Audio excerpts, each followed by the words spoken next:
Hello, I'm Chris Bianchi with 9 News, and I, along with the students of Metropolitan State University of Denver, welcome you to the Solution Studio, a student production providing a new means for the voters of Denver to scrutinize which candidates have the solutions to back their slogans.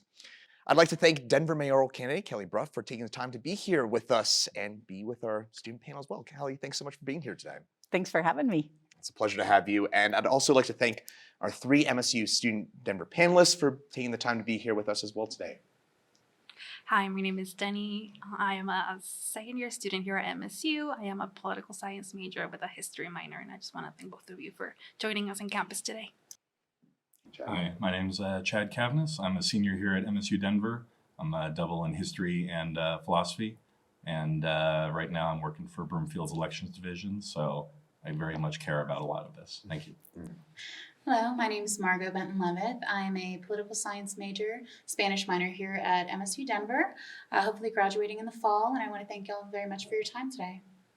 Thanks to all 4 of you for participating in the Solution Studios. And today we're going to be presenting 4 different questions, challenge questions to Ms. Brough, who will have up to 3 minutes to respond. And then we're going to have a follow-up question round where you're going to have 60 seconds, Ms. Brough, to answer each of those questions. And with that said, I'm going to send things over to our student panel for challenge question number 1. Awesome. I guess you're going to get a little preview. So I just want to start out by saying that our intention here is to just get to know you more and understand more in depth about your candidacy and how you feel, especially as it pertains to university students here in Denver. So that being said, our first question is, it is estimated that in the last decade, we generated $100 billion in real estate wealth in the city and county of Denver through appreciation of property values. This wealth is often passed on to out-of-state investors, and the remaining upside was concentrated in the hands of wealthy Denverites and developers. The majority of Denver residents who are working to keep the city running have not benefited from this wealth generation. In the same time period, Denver became the 8th most expensive city to buy a home, and with a homeownership rate that is 8% behind the national average of 65%. Black and brown homeownership percentages are even lower. Please detail for us how you will spend the funds from Prop 123 and other such resources you will use as mayor to change who owns Denver by increasing homeownership to meet the national average. Also, how many years do you suspect this will take? I really appreciate this question. Thank you. For me, home ownership is a fundamental issue because this is how you build wealth in this nation. And frankly, today we're removing it from an entire generation. And in our history, we've removed it from entire groups of people. For my husband and I, we moved to Denver in 1986, and it was being able to buy a home that changed the course of our family's life as well. So here's a few things I'm looking at. I want to level set, though. You will hear a lot of discussion about Proposition 123 as fundamental to be able to help address home ownership in our city. There's 2 things you should know about Proposition 123. 1, Denver doesn't qualify for a single dollar of Proposition 123 money today because you have to be able to provide permits in less than 90 days. I don't know the last time we did that. Today, Denver's at about 18 months. The second issue with Proposition 123 is that it takes the excess dollars from income coming into our state, and it allocates those monies to housing when there's additional money. We lowered our income tax. There's less money. It's actually been projected that within 2 years, there'll be $0 in those funds. This is important to me because I think we have to be straight shooters with our residents about what's really possible. Here's what I'll focus on as your mayor to address this issue. First and foremost, we do have to speed up our permitting process. Whether you're a homeowner trying to improve your home or build an accessory dwelling unit in your backyard, we need to be efficient and timely. I'm happy to talk with you about how I'd do it. The first thing I'd do, though, is have contractors come in and help get through the backlog. We have serious backlogs. Second thing is restructure the entire organization in the city. Today, we have multiple departments and silos that do this work, and the communication hasn't probably worked for 40 years. I'd create one department, really focused on customer service so we can help deliver a more affordable product. But I'm also interested in building the housing myself on publicly owned land. And I got the chance to tour this in Munich, where they built on a surface parking lot, which is probably one of the worst uses of land in a city. This campus here is prime example. But throughout our city, we have rec centers, libraries, police stations, firehouses. If I could partner with Denver Public Schools, RTD, you could start to build on those surface lots, almost like it's covered parking, a for sale product, a condo, where people could live, afford to buy a home again in our city, build wealth. Their kids could get to schools they never could have accessed. And we start to build a city that really has social capital. Thank you for your answer, and we'll send things back over to our student panel for follow-up questions. So as a student, I can't afford rent in Denver right now. As I understand, there are a lot of open units, but it seems to be the concern is that they are too expensive. I'm curious if you have any resources where students like me might be able to move to Denver. Yeah, I love this question because last year I worked at MSU Denver, and one of the issues I worked on was how do we provide more affordable housing for students, staff, and faculty? And my hope is that project's moving along and you're going to get a chance right on this campus. As your mayor, though, I think there's some other things we could do to help. One is this idea of master leasing programs where you can issue an RFP, a request for proposal, to landlords and say, I'm going to lease 3,000 units for 3 years. And in essence, what you start to do is buy down the rent and the cost of it, but you also lock it in for a few years.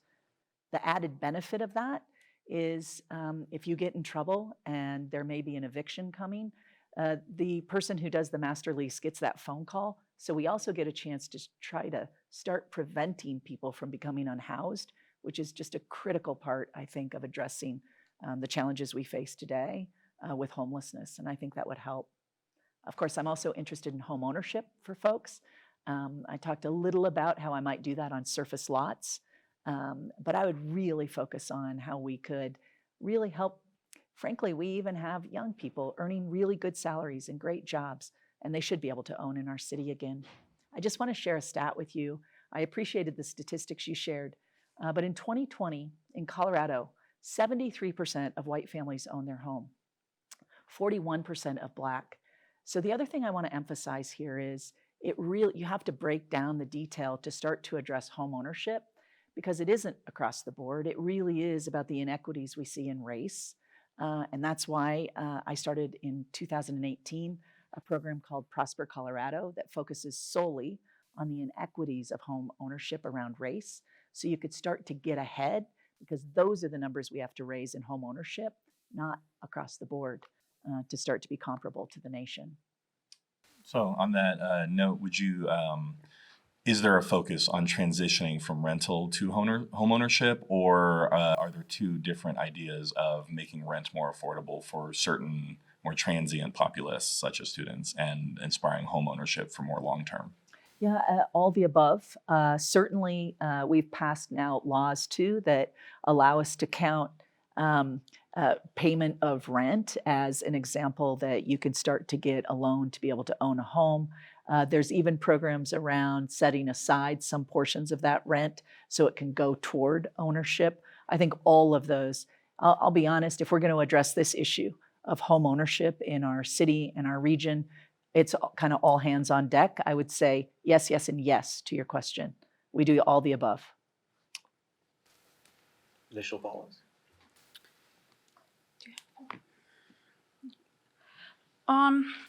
We've previously talked about Prop 123, and you were very candid about Denver does not get any of that funding, but it is very enticing and it is very attractive because Prop 123, the bill talks about reducing rent and purchasing land for housing and building assets for renters. If not with Prop 123, how would you do it? Yeah. Listen, I wish I could tell you that I'd use Proposition 123, but I'd be lying to you, and I feel the need to tell you the truth. The truth is, not only don't we qualify, so even if as mayor I can get that time frame down, in 2 years it is projected to have no money in Proposition 123. So we have to have a different plan. For me, this is the master leasing approach. This is the building the entry-level condo so people can own homes again and begin to build wealth, and building it on publicly owned land so we remove some of the cost. It's also supporting and addressing gentrification issues that we have today. We're seeing older residents who are losing their homes or becoming unhoused. This is making sure they're aware of programs for tax exemption and tax rebates, but it's also helping make sure they could build that accessory dwelling unit that could provide additional income and allow them to stay in the home that they want to stay and age in place. And I don't think we can simply say, which we've done today, to 78,000 homeowners, you can have an ADU. I think we have to actually assist in helping them realize that benefit and that opportunity. And I think that could be things like the city hiring architects to do the actual design. It could be pre-build units, which are 30 to 50% less expensive, that the city could contract with, so a homeowner can quickly bring those units in and put them in place and begin to have that income. I think we have to think about the barriers, not just the opportunity. On that note, do you think Denver should enact rent control? I don't, but here's why. When you look around the nation in rent control, the cities that have adopted it, it has not had the impact we all desperately need. One, you see immediate supply go down in building additional units, and we need more units if we're going to impact the price of units. The second issue that happens is the families who get the rent-controlled unit, it's very positive, but the units that aren't rent-controlled go up higher faster, so it's a more negative impact on those who don't have one of the units.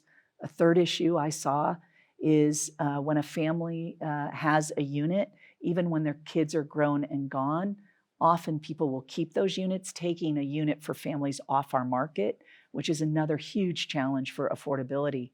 So instead, I would focus on these master leasing approaches and building it ourselves to try to get ahead of the issue, because I think we could make more progress. All right. Thank you, Ms. Brough, and thank you to our student panels. Now, time for challenge question number 2. Denverites have gone to the street numerous times in recent years to protest exceptional uses of force, from George Floyd to Elijah McClain to low-dose shooting. Sadly, a similar event is likely to happen again during your time as mayor. When it does, will you have a range of options for your response? How will it differ from the past administration? What will be your priorities for engaging the community? How will you engage with the police chief, the sheriff, or the district attorney? Yeah, I suppose my answer to this one comes from, at a young age, I married an Ojibwe man, which is an indigenous man. And I was mentioning earlier, we moved to Denver because in rural Montana, it would be hard for us to live. We had 2 daughters. One of my daughters is white passing and one of my daughters is not. And so as a parent at a young age, you teach your kids what it means to be in society when you're not white passing. And it is different. And so my experience in this is, I'll give you an example. When we would be in airport security, my husband and my youngest daughter would be pulled out of the line every single time. And I would and I share this story with you because I believe who could best inform me and help me understand what we have to do differently and how to address the issues was them. Talking to my husband and daughter about how I could support them, what we need to do differently as society, and how we could make changes. And I would do the same thing here. Go into community and discuss what are the issues and what's still happening. In communities where I've been during this campaign, talking about being over-policed and talking about how do we make community safe without that. And I'll share another example. When I was chief of staff, when John Hickenlooper was the mayor of Denver, the police chief came to me one May and said he was seeing a rise in gang violence. And often when you talk with a police officer, the thinking is if you authorize more overtime and we put more officers on the street. But the truth is that often doesn't address these issues and it simply over-polices communities. Instead, that summer, what we did is we opened our rec centers for free for the first time in Denver's history. We tracked in exchange both our kids as victims of crime and committing crime, and we saw both go down. To me, that's the benefit when you work with community on how do I make it safer and address issues without over-policing or causing more issues. I would do the same thing I did then, work with community to identify those issues and solutions and implement them together. Back over to our student panel.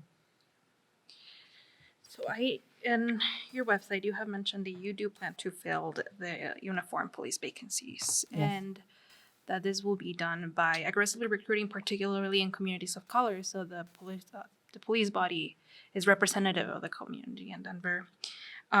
You suggest, as you have done, that we must take a comprehensive look at culture and the working conditions within the police department.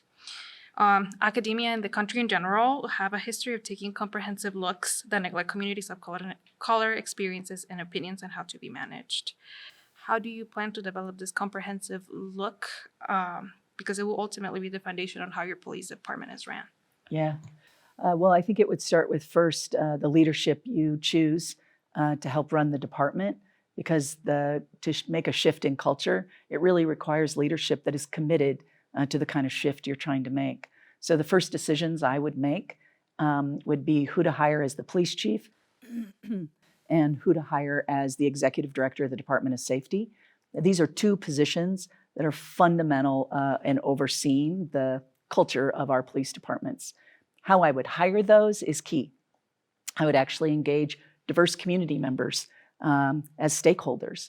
So each of those positions, I would have a team of people who are looking at resumes, identifying the most critical issues that we have to address in the department, and identifying the top leaders who they believe I should hire to address those issues.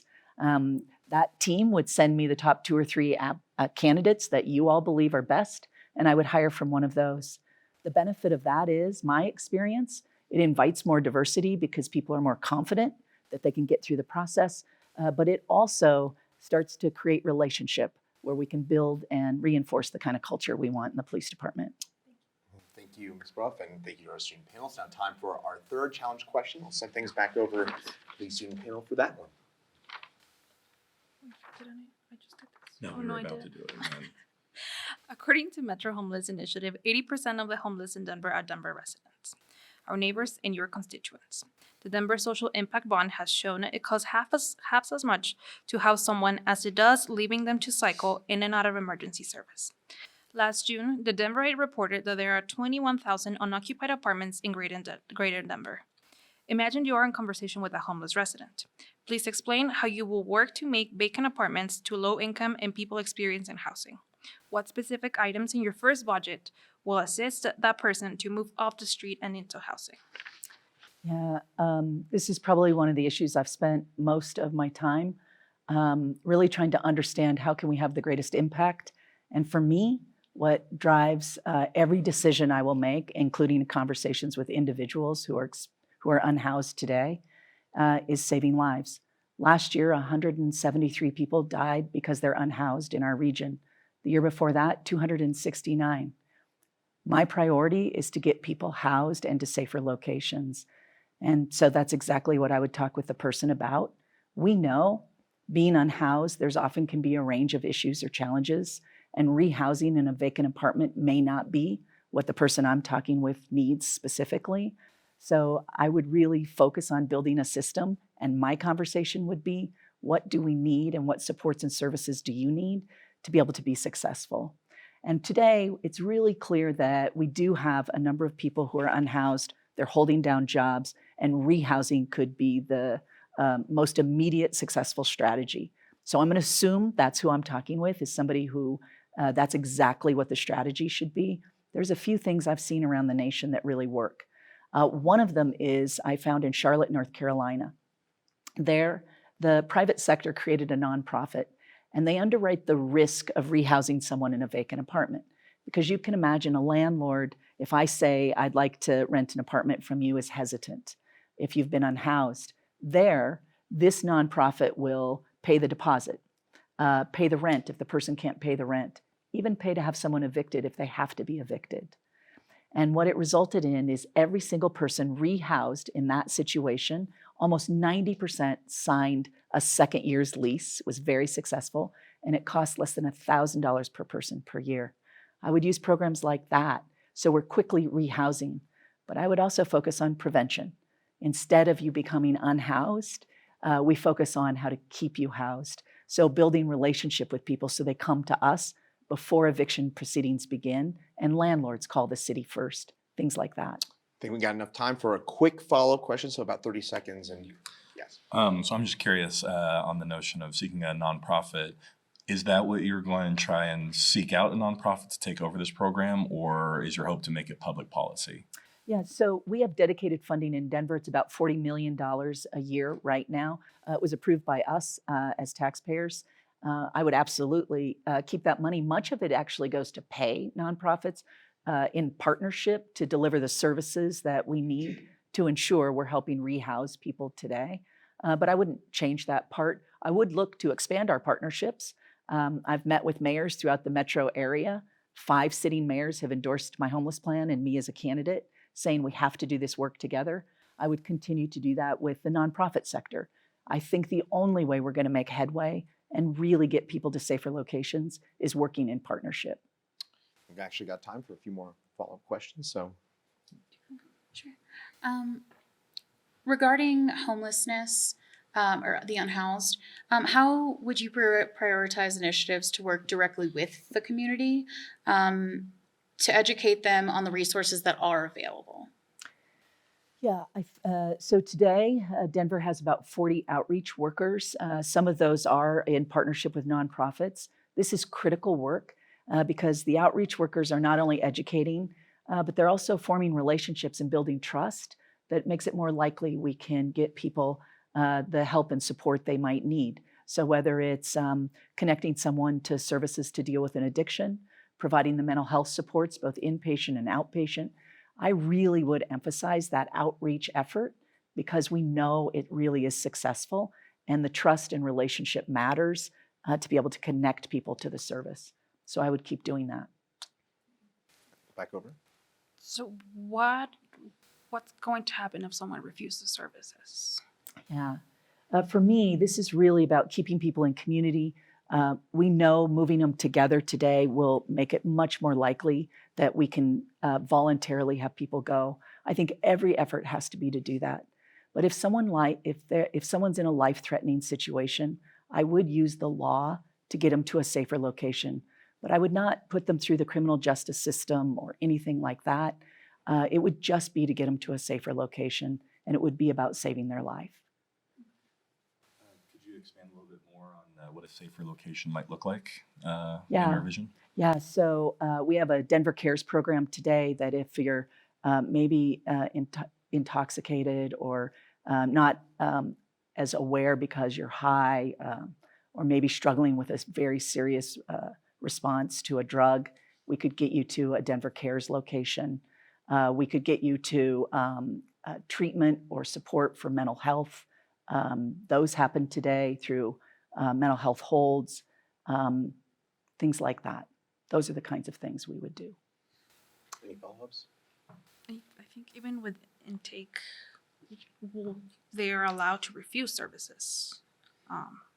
So if that is the case, In some instances, they are, yeah. Again, I think what it really depends on is the life-threatening. This is the situations we're seeing where we're leaving people to fend for themselves on the street in conditions, freezing conditions, where we're losing people. That would be where I would focus on. We have to get you indoors to keep you safe and keep you alive. you have mentioned that you will ban encampments and you would support sanctioned Yes. encampments. But the law in the ban and says first you require a verbal warning, Yes. then a written one, Yes. and then you have to offer service, and then you can arrest. How are you going to make the arrest happening? Are you going to have city council rewrite law? No. Again, moving people to safer locations, safe sanctioned camping sites, we would do with community one. So here's what we know is 90% of people who are unhoused today are desperate to get to a safer location. Not only will the service providers working in this space tell you, but this has been my experience in visiting numerous encampments. And so when you can move people in community with their partners, with their belongings, to a safer location, we can get them there. But I will follow all the rules to get people to safer locations. And every tool we have to do that voluntarily is what the focus of my administration will be. And it ties back to that outreach question. That is really how we're going to successfully get people to safer sites, and when they're ready for the support and help they need, if it's an addiction issue, or we know that you have to choose those things. So I'm curious if I can have one Yeah, more. yes. Or more. Do you envision the police being the best equipped to take care of these removals, or No. is it going to be a separate entity? Again, this is the outreach workers would be my focus on getting people to safer locations. That's really what is going to be most successful. And that's what we want to do. The whole point is to save lives. And then this outreach, is this a unit, or not a unit, but a force that already exists, or is it something that needs to be expanded or reformed? Yeah, the city currently has about 40 outreach workers in different departments, primarily though in the host, which is the Housing and Stability Department of the city. That's primarily where they come out of. But I also believe Denver Health has some of those outreach workers that we would be partnering with, but they exist today. Those positions are in place. Any? Do we have time? Yes, do you have time for additional follow-up questions? Would you like one? Okay. How would the infrastructure for this look like? Specifically talking transportation, how are you planning to transport? I know you said you're planning to use the outreach body. How are they going to, like, are you going to use emergency vehicles? Where's the transportation going to come from? Yeah, this is today, that transportation is provided by outreach workers moving people. We do have city teams who help with that transportation, and nonprofits. But remember, we first have to stand up the safer location, the safe outdoor site, and then help get people to it. Today, we spend resources instead sweeping people endlessly around our city. And instead of doing that, I'm suggesting we use those same resources to say, let's get you to a safe location. Again, public safety is not the best tool in this situation. And so that's not what we would focus on. It really is about getting people to safer locations. And I want to share with you the last encampment I visited. I talked to a number of people there. Almost every person not only said, I would get to a safer location, but I will tell you it's emotional when you talk with folks who will tell you the urgency with which they are begging us to get them to a safer location because they know their life is threatened in the situation they find themselves in, trying to survive on the street. That really is compelling for me. It feels urgent that we find the way to get people to a safer site while we build the housing and shelter that will allow us to get them indoors. We have time for an additional follow-up. Yes. On that note of shelter, I think a lot of times the conversation is around the quantity of this, but I think quality is also a very big concern. And so I'm curious if you are aware of this. Yeah, I'm so glad you raised this. You know, our shelters today, people will talk about that there's space available and people won't go in. But listen, if I couldn't be with my partner, my pet, my belongings weren't safe, I wasn't safe, we have to have a shelter system that we evolve to address those issues. The shelters are evolving, and the city is actually leading a lot of that work in the contracts that the city has. But even 24-hour shelters, today you could sleep there, but you have nowhere to be all day. And if you have nowhere to go, that also doesn't work well. And so we have to evolve our shelters to 24 hours, while again, we build the transitional housing and the permanent housing that allows people to get indoors. Thank you so much, Ms. Brough, and to our student panel. That concludes the third challenge question. And now time for our fourth and our final challenge question here. And we'll send things back over to the panel for that one. Awesome. Thank you. 70% of Denver high school graduates do not go on to earn any kind of degree, certificate, or credential of any kind.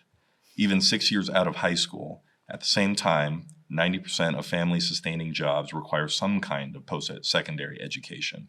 The Colorado Equitable Economic Mobility Initiative reports that Colorado faces historic talent shortages across numerous sectors, brimming with good-paying jobs. From IT to healthcare to manufacturing to skilled trades, we were wondering if you could detail the specific strategies you will use to supplement these kinds of programs of the Denver Public Schools to ensure that more young people are able to enter the workforce debt-free and secure a starting position that offers a livable wage and a pathway to economic security and home ownership. Yeah. So I've only attended public schools in my life. My family received government assistance. I know the shame that families feel in Denver when you need assistance from your government. And frankly, I'd be proud to be the mayor who holds the safety net and helps families get back on their feet. I share this because I didn't attend public schools because my parents were making a statement about public schools. I attended them for the same reason so many of our kids do. That was our option, and it needs to be an excellent option. And I know you're focused on post-secondary, and I will talk about it. But the truth is, if you look at the numbers of our kids who are not graduating, particularly our kids of color and low-income kids, it's even worse who's not coming out of our high school system at all. And I'm committed to improving that entire pipeline because our kids deserve that education that allows them this economic future. Today in our region, 75% of our jobs require a post-secondary completion and opportunity. And these are good paying jobs, and our own kids should be getting them. Here's some of the things I would do to try to improve those outcomes. I would not only focus on Denver public schools and increasing the pipeline of kids graduating from high school so they have that opportunity. I think apprenticeships and career opportunities that show our kids pathways that may be less traditional pathways as well, but not forgoing post-secondary, but less traditional opportunities. I think it expands the careers and what they may be thinking about. So apprenticeships and internships, I think, really work. When I was the head of the Denver Metro Chamber of Commerce, I helped pass, it took us 2 tries, but I helped pass the Denver Prosperity Fund, which funds Denver public school graduates to go to post-secondary, because we found one of the greatest barriers to accessing higher ed for our kids was paying for it. And so we got it passed, barely, but we got it done. That fund is not fully expended today. I'd make sure our kids are aware of those dollars and taking advantage of them, because it can pay up to a 4-year degree for every kid. It also includes apprenticeship opportunities and 2-year degrees. And I would make sure our kids were aware of that. But I also think there's an opportunity to, as our kids connect to careers, that they also consider going to school they do a paid apprenticeship in high school. And it may expose them to a career that they could start immediately. And maybe they start going back to college a little later, or at a different time, or at a different pace. And I think we have to start thinking about those kind of options that might be more appealing to some of our kids than this notion that you graduate from high school, you go to school for 4 years, and then you start your career. I think that shift makes more sense in the pace of learning today, but also how we're living our lives. And for different people, I think it could make much more sense. So I would extend the age of people who are eligible for the Denver Prosperity Fund and coming out of Denver public schools, things like that. All right, I'll send things over to our student panel for follow-up questions.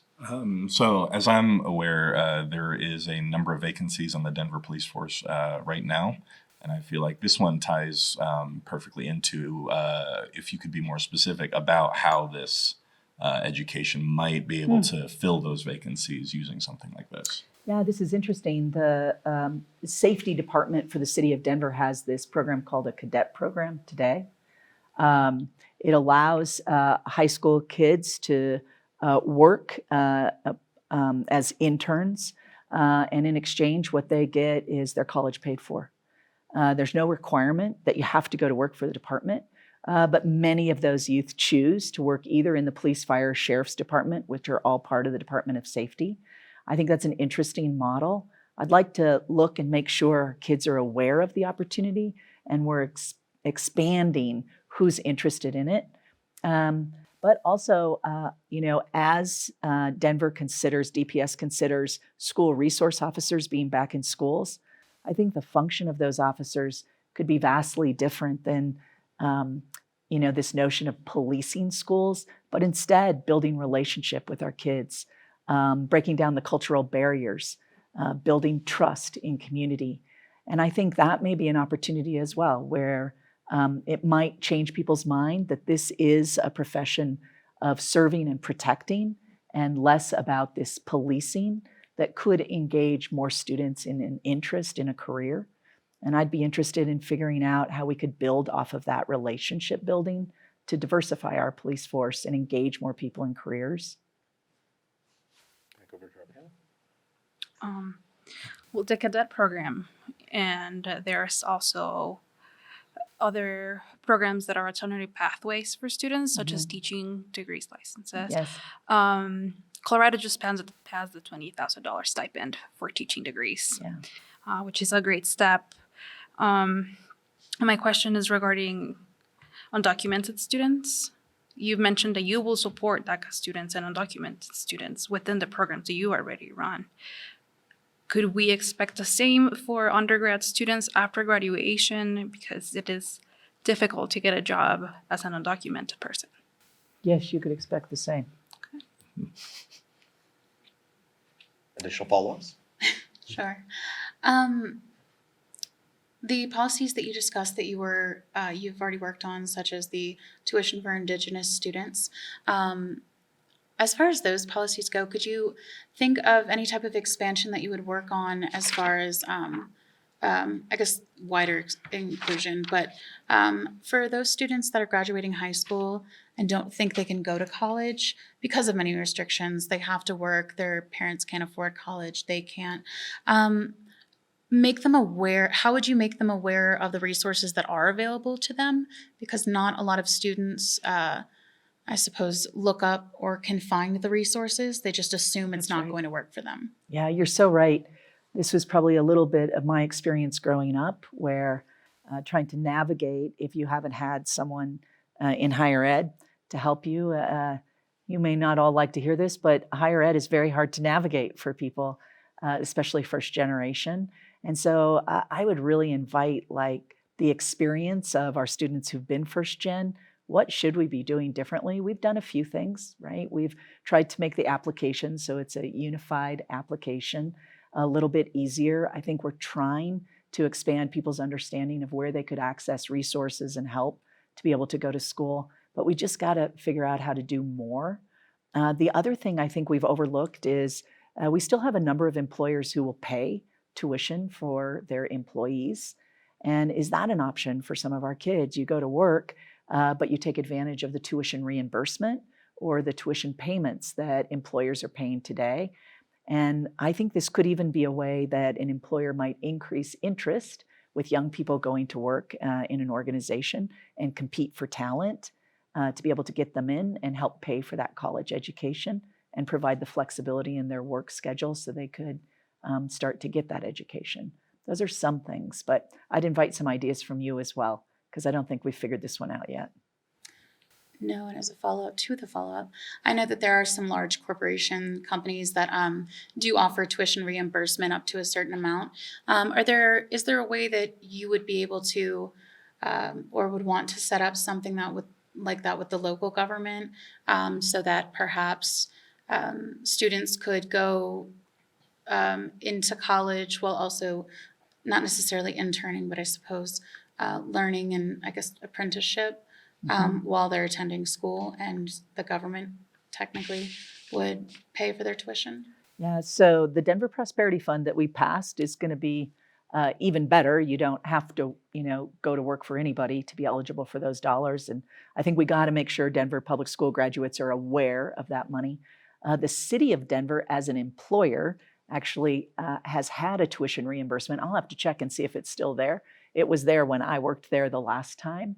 And I think that is pretty appealing to a lot of the employees there who could take a few classes every year or every semester and have the city reimburse some of the cost of those classes. But I'll have to check and see if it's still in place. But it's a wonderful way for employers, I think, to help underwrite the cost for employees to get an advanced degree. Thank you. So from what I'm hearing, I feel like this ties into your hope of having like a community leadership that will be able to inform you as to the issues. Would that be a fair assumption? Yeah. So I'm curious, in this sense then, are you looking to try and target specific elements of this community in this sense, geographically, demographically, however, or are you trying to take a more citywide view? Yeah, I think this is where, I really love creating teams or stakeholder groups that are extremely diverse. And so it's almost looking around the city to say, what's a group I could put together who probably has never met each other, has never worked together, but brings points of view that are critical to helping make the decisions we have to make going ahead. I actually find that energizing and fun and exciting. It's what I've done in my campaign to build policies around how do we address some of the greatest challenges we face. And I don't just think it brings good ideas or it's fun or interesting. The truth is it builds better policy. It actually builds policy that is more likely to be successful and implemented versus when you build it with a small group who sees the world the same way you do, and then you end up building a policy that other people are opposed to or has unintended consequences. And I just don't think it's as effective. I'm interested in having an impact.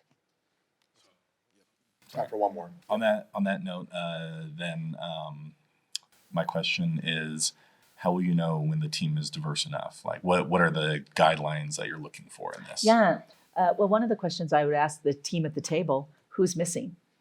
This is what I typically do when I'm building processes like this and trying to bring together really diverse groups is we ask the question, is there any voice missing from this that we need to add to it? And we add them.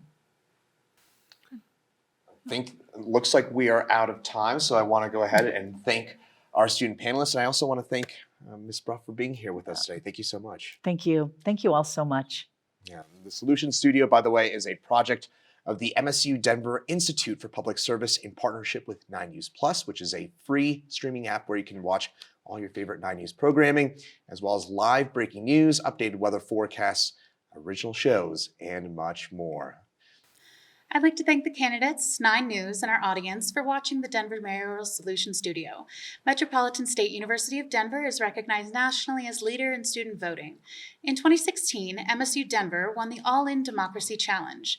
In 2021, it was placed on the Washington Monthly's honor roll for America's Best Colleges for Student Voting. In 2022, our campus was chosen to create the first candidate solution studio in the nation, as we represent the next generation of Colorado and America's workforce, change makers, public servants, and leaders. We hope watching the Denver Mayoral Solution Studio gave you more insights as to which candidate has what it takes to solve our city's intractable and complicated problems. Thank you. And in addition to MSU Denver, 9 News has been joined by the following partners in producing the Solution Studio: the League of Women Voters of Denver, a nonpartisan, grassroots, and multi-issue organization that is a recognized force in our community. As a nonpartisan organization, it encourages informed and active participation in government and influences public policy through education and advocacy. The League is proud to be a partner in producing the Solution Studio to better inform Denver voters. Claro, the Colorado Latino Leadership Advocacy and Research Organization's mission is to empower Latinos through leadership development, advocacy, and policy research to strengthen Colorado. Helping provide candidates this forum to discuss solutions to Denver's problems fits with Claro's mission. New Voice Strategies creates, incubates, and launches projects to heal divides, restore compassion, and strengthen self-government. The Solution Studio format is a creation of New Voice Strategies. I'm Chris Bianchi, and thanks for watching, and remember to vote on June 6th and moving forward.